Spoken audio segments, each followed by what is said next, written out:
रासायनिक बल गतिकी केमिकल काइनेटिक्स इंट्रोडक्शन।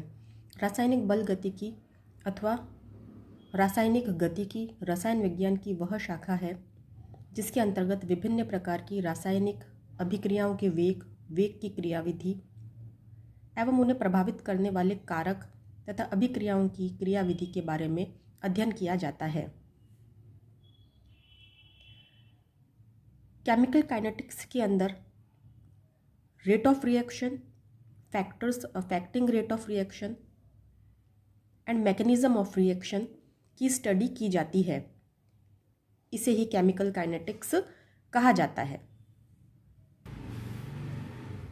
अभिक्रिया का वेग, रेट ऑफ रिएक्शन क्या होती है? किसी रासायनिक अभिक्रिया में उपस्थित क्रियाकारकों एवं उत्पादों की सांद्रता में इकाई समय में होने वाले परिवर्तन को ही अभिक्रिया का वेग कहते हैं। रिएक्टेंट एंड प्रोडक्ट की कंसंट्रेशन में यूनिट टाइम में कितना चेंजेस हुआ है उसे ही रेट ऑफ रिएक्शन कहा जाता है। एक रिएक्शन लेते हैं यहाँ पर A plus B gives C plus D. क्रियाकारक हैं, रिएक्टेंट हैं जो कि समय के साथ प्रोडक्ट में कन्वर्ट हो रहे हैं, उत्पाद में चेंजेस हो रहे हैं। किसी रासायनिक अभिक्रिया में समय की वृद्धि के साथ क्रियाकारकों की सांद्रता में कमी होती जाती है जबकि उत्पादों की सांद्रता में वृद्धि होती जाती है। अतः अभिकारक की सांद्रता में परिवर्तन को ऋणात्मक तथा उत्पाद की सांद्रता में परिवर्तन को धनात्मक माना जा सकता है। अब सपोज हम टाइम एंड कंसंट्रेशन के बीच में यदि ग्राफ को प्लॉट करते हैं तो क्रिया जैसे जैसे टाइम निकलता है वैसे ये रिएक्टेंट की कंसंट्रेशन कम होती जाती है क्योंकि वो प्रोडक्ट में कन्वर्ट होते जाते हैं और स्टार्टिंग में प्रोडक्ट उत्पाद ज़ीरो होता है, लेकिन टाइम के बढ़ने के साथ ही उत्पाद की कंसंट्रेशन में वृद्धि होती जाती है। तो कंसंट्रेशन एंड टाइम के वर्सेस यदि हम ग्राफ प्लॉट करते हैं तो स्टार्टिंग में क्रियाकारक ज़्यादा, तो क्रियाकारक की सांद्रता ज़्यादा होती है, लेकिन जैसे जैसे टाइम निकलता है क्रियाकारकों की सांद्रता अभिकारकों की सांद्रता में कमी होती जाती है, रिएक्टेंट की कंसंट्रेशन कम होती जाती है। और जब टाइम ज़ीरो होता है स्टार्टिंग में प्रोडक्ट की कंसंट्रेशन ज़ीरो होती है, लेकिन जैसे जैसे टाइम बढ़ता जाता है रिएक्टेंट प्रोडक्ट में कन्वर्ट होते जाते हैं और प्रोडक्ट की कंसंट्रेशन बढ़ती जाती है। तो ये यही कह रहा है कि अभिकारकों की सांद्रता में परिवर्तन को ऋणात्मक, जो रिएक्टेंट है उसकी कंसंट्रेशन को नेगेटिव साइन से हम रिप्रेजेंट करेंगे क्योंकि उसकी कंसंट्रेशन कम हो रही है, और प्रोडक्ट की कंसंट्रेशन में परिवर्तन को धनात्मक, और जो उत्पाद की सांद्रता है प्रोडक्ट की कंसंट्रेशन है उसको हम पॉजिटिव साइन से रिप्रेजेंट करेंगे क्योंकि वह समय के साथ बढ़ता जा रहा है। अब अभिक्रिया वेग और समय के बीच में यदि ग्राफ प्लॉट करते हैं, रेट ऑफ रिएक्शन और टाइम के वर्सेस यदि ग्राफ प्लॉट करते हैं तो रेट ऑफ रिएक्शन भी टाइम के साथ कम होती जाती है। तो रेट ऑफ रिएक्शन अभिक्रिया का वेग हो गया, अभिकारकों तथा उत्पाद की सांद्रता में परिवर्तन डिवाइडेड बाय परिवर्तन में लगा समय। अभिक्रिया के वेग रेट ऑफ रिएक्शन को dx/dt से रिप्रेजेंट करते हैं। अभिकारकों की सांद्रता समय के साथ घटती जाती है और उत्पाद की सांद्रता बढ़ती जाती है, अतः अभिक्रिया वेग को अभिकारकों के संदर्भ में माइनस साइन एंड उत्पाद के संदर्भ में प्लस साइन लगाते हैं। तो dx/dt से रिप्रेजेंट कर रहे हैं क्योंकि यहाँ पर हम उत्पाद के बनने की दर, फॉर्मेशन ऑफ प्रोडक्ट की बात की जा रही है यहाँ पर, तो उसके लिए हम पॉजिटिव साइन लगाते हैं। तो पॉजिटिव या फिर नहीं भी लगाओ तो dx/dt रिप्रेजेंट करेंगे प्रोडक्ट के केस में। और यदि रिएक्टेंट की बात की जाती है, अभिकारकों के विघटन की बात की जा रही है, तो वहाँ पर dx/dt के आगे माइनस साइन लगा दिया जाएगा। एक रिएक्शन है H2 plus I2 gives 2HI, तो D concentration of H2 divided by dt। अब क्योंकि ये रिएक्टेंट है तो इसके आगे माइनस साइन I2, तो D concentration of I2 divided by dt, क्योंकि ये रिएक्टेंट है इसके आगे माइनस साइन, और DH concentration of HI power 2 divided by dt, क्योंकि ये प्रोडक्ट है तो इसके आगे प्लस। तो इस तरह से यह रिप्रेजेंट की जाती है। लॉ ऑफ मास एक्शन, सक्रिय द्रव्यमान का नियम। अभिक्रियाओं के संबंध में सन 1867 में गुलबर्ग एवं वागे ने एक नियम प्रस्तुत किया जिसे सक्रिय द्रव्यमान का नियम कहते हैं। सक्रिय द्रव्यमान के नियमानुसार किसी रासायनिक अभिक्रिया का वेग अभिकारकों में उपस्थित क्रियाकारकों के सक्रिय द्रव्यमान के गुणनफल के समानुपाती होती है। इट मीन्स जो रेट ऑफ रिएक्शन है वह रिएक्शन में प्रेजेंट रिएक्टेंट के एक्टिव मास के प्रोडक्ट के प्रोपोर्शनल होती है। जैसे सपोज यहाँ पर एक रिएक्शन दे रखी है A+B गिव्स C+D, तो यहाँ पर क्रियाकारक और रिएक्टेंट हो गए A और B। तो इस अभिक्रिया का वेग को हम लोग इस तरह से लिखेंगे -dC/dt या dx/dt। माइनस साइन यहाँ पर इसलिए लगाया है क्योंकि हम रिएक्टेंट की बात कर रहे हैं और इसके समानुपाती है, प्रोपोर्शनल है रिएक्टेंट A की कंसंट्रेशन मल्टीप्लाई रिएक्टेंट B की कंसंट्रेशन। प्रोपोर्शनलिटी के साइन को यदि हम लोग हटाएंगे तो एक कांस्टेंट आएगा K। तो यही सक्रिय द्रव्यमान का नियम या लॉ ऑफ मास एक्शन बोल रहा है कि किसी रासायनिक अभिक्रिया का वेग जिससे हम dC/dt या फिर dx/dt से रिप्रेजेंट कर रहे हैं, इसके आगे माइनस साइन इसलिए लगा है क्योंकि हम यहाँ पर रिएक्टेंट की बात कर रहे हैं, क्रियाकारकों की बात कर रहे हैं। तो किसी रासायनिक अभिक्रिया का वेग अभिक्रिया में उपस्थित क्रियाकारकों के सक्रिय द्रव्यमान के गुणनफल के समानुपाती होता है। क्रियाकारकों के सक्रिय द्रव्यमान के गुणनफल के मतलब ये क्रियाकारक हो गए, इनका सक्रिय द्रव्यमान कंसंट्रेशन हो गई इनकी और उसका गुणनफल। तो समानुपाती है concentration of A into concentration of B। तो यही सक्रिय द्रव्यमान है। तो यहाँ पर सक्रिय द्रव्यमान मतलब जो एक्टिव मास है वो क्या बता रहा है, वह बता रहा है किसी भी सब्सटेंस की मॉलिक्यूलर कंसंट्रेशन, किसी भी पदार्थ की आणविक सांद्रता। इसका मतलब क्या है कि इकाई आयतन, इट मीन्स 1 लीटर में प्रेजेंट किसी भी सब्सटेंस के नंबर ऑफ मोल्स कितने प्रेजेंट है उसे ही सक्रिय द्रव्यमान कहा जा रहा है। इकाई आयतन में मतलब कि 1 लीटर में उपस्थित किसी पदार्थ के ग्राम अणुओं अथवा मोलों की संख्या उस पदार्थ का सक्रिय द्रव्यमान कहलाती है। इट मीन्स 1 लीटर में उस पदार्थ के, उस सब्सटेंस के कितने नंबर ऑफ मोल्स उसके अंदर प्रेजेंट है वही उसका सक्रिय द्रव्यमान कहला रहा है। तो अब यहाँ पर एक प्रोपोर्शनलिटी के साइन को हटाते हैं तो कांस्टेंट आता है। यहाँ के एक स्थिरांक है, इसे वेग स्थिरांक या रेट कांस्टेंट कहा जाता है। अब किसी रासायनिक अभिक्रिया का वेग सदैव, प्रारंभिक वेग सदैव अधिकतम होता है क्योंकि अभिक्रिया में क्रियाकारकों की प्रारंभिक सांद्रता अधिक होती है।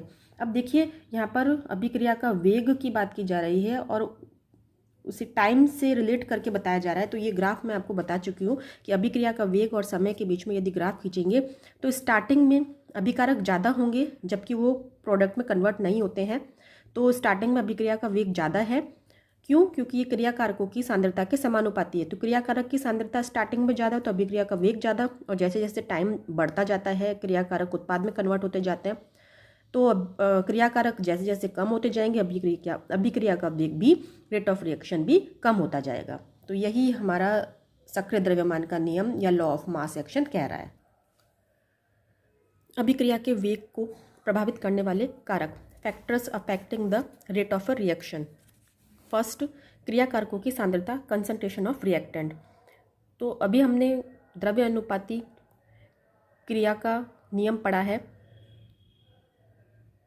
तो उसके अकॉर्डिंग अभिक्रिया का वेग क्रियाकारकों की सक्रिय सांद्रता के समानुपाती होता है।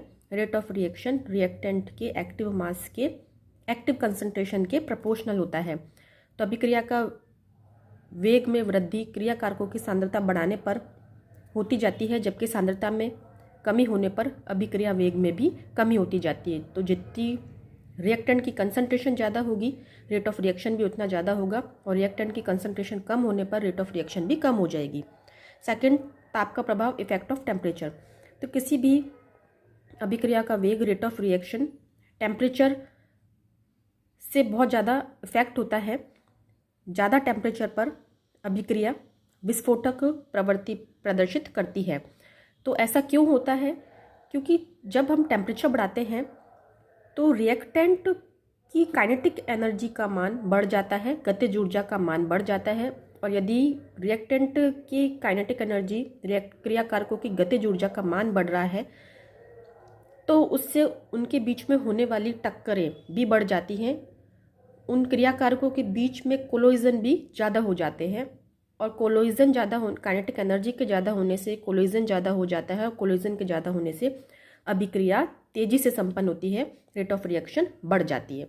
तो यह देखा गया है कि 10 डिग्री सेल्सियस की वृद्धि पर अभिक्रिया के वेग स्थिरांक में भी दुगना या तिगुनी वृद्धि हो जाती है। इसे टेम्परेचर कोफिशिएंट, इसे ताप गुणांक कहा जाता है।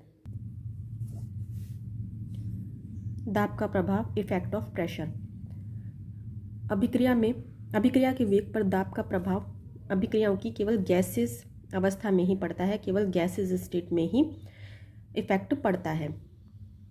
अब N2+3H2 गिव्स 2NH3। गैसीय अभिक्रिया के स्टोइकियोमेट्रिक समीकरण में क्रिया कारकों तथा उत्पादों के अणुओं की संख्या में परिवर्तन हो रहा है। यहाँ पर देखिए 3H2 और 1N2 मतलब कि 4 रिएक्टेंट के मॉलिक्यूल मिलकर के उत्पाद के केवल 2 मॉलिक्यूल का ही फॉर्मेशन कर रहे हैं। तो इस अभिक्रिया में क्रिया कारकों के कुल 4 अणु परस्पर मिलकर उत्पाद के 2 अणु का ही निर्माण कर रहे हैं। अतः इस प्रकार की अभिक्रिया में दाब में वृद्धि करने पर अभिक्रिया तेजी से संपन्न होगी। क्रिया कारक तथा उत्पाद के अणुओं की संख्या समान होने पर दाब पर कोई प्रभाव नहीं पड़ेगा। तो 4 मॉलिक्यूल्स मिलकर 2 मॉलिक्यूल का फॉर्मेशन कर रहे हैं, 2 मॉलिक्यूल का फॉर्मेशन कर रहे हैं तो यहाँ मॉलिक्यूल्स की संख्या कम हो रही है। मॉलिक्यूल्स की संख्या कम हो रही है तो वे दूर दूर रहेंगे और यदि दूर रहेंगे तो उनके बीच में कोलोइजन नहीं होगा। कोलोइजन नहीं होगा तो रेट ऑफ रिएक्शन कम होती जाएगी। लेकिन यदि वहीं हम लोग प्रेशर बढ़ा दे, दाब बढ़ा दे, तो दाब बढ़ाने से ये मॉलिक्यूल पास आ जाएंगे, पास आने से इनके बीच में कोलोइजन होगा और कोलोइजन होने से रेट ऑफ रिएक्शन बढ़ जाएगी। तो प्रेशर को बढ़ाने से रेट ऑफ रिएक्शन बढ़ रही है। कब? जब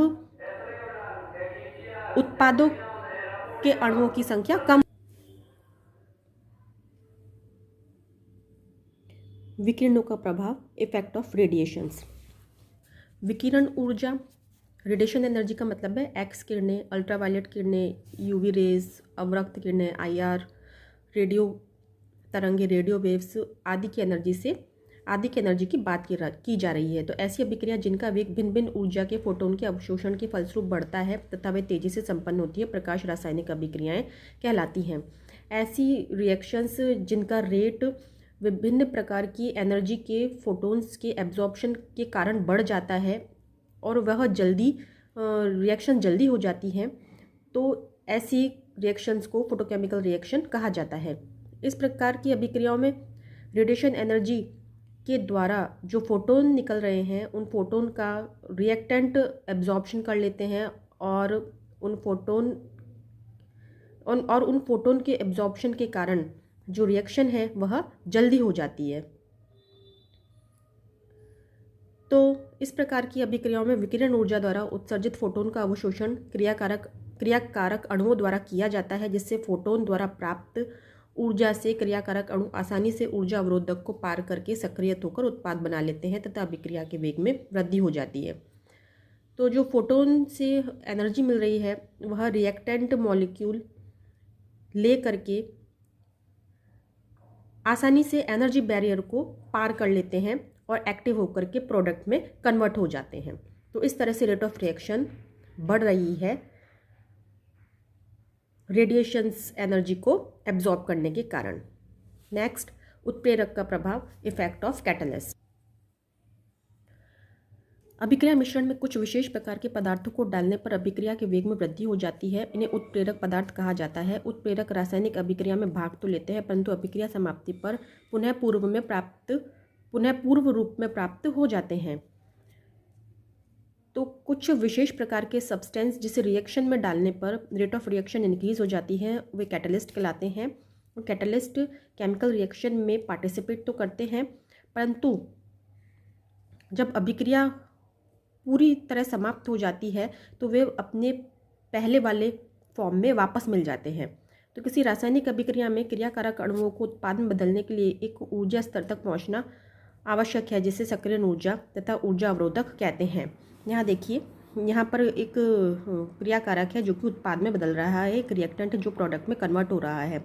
यह रिएक्टेंट प्रोडक्ट में कन्वर्ट होने से पहले एक उच्च ऊर्जा मैक्सिमम एनर्जी वाला एक सक्रिय संकुल एक्टिवेटेड कॉम्प्लेक्स का फॉर्मेशन कर रहा है। उसके बाद ये एक्टिवेटेड कॉम्प्लेक्स प्रोडक्ट में कन्वर्ट होने के लिए अपनी एनर्जी को रिलीज़ कर देता है।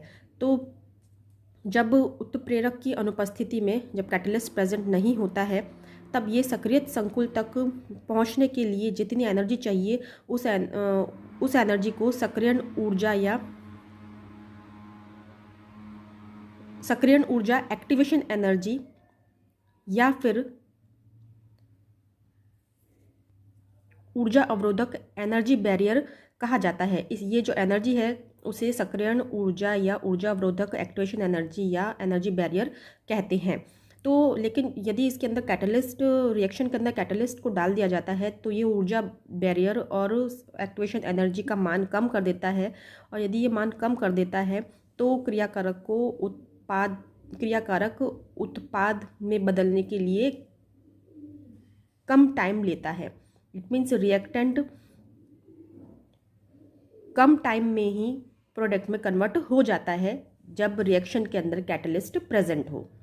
क्यों? क्योंकि वह सक्रियण ऊर्जा व एनर्जी बैरियर को कम कर देता है।